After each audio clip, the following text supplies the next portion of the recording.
వచ్చి,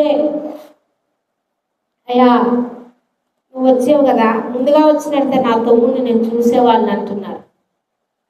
అంటే నువ్వు నమ్మితే దేవుని యొక్క మహిమను చూస్తావు. అయ్యా అంటే ఎప్పుడయ్యా పునరుద్ధానం తిన్నానా, లేకపోయినప్పుడు ఆయన చూస్తామంటే కాదు కదా, ఇప్పుడే చూస్తావు. నమ్మితే దేవుని మహిమ చూస్తాం. నమ్మము వస్తానికి వస్తాం కానీ దేవుని కార్యాలు నమ్మలేకపోతాం.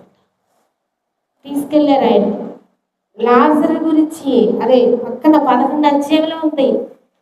లాజరు దగ్గర ప్రార్థన చేశాడయ్యా.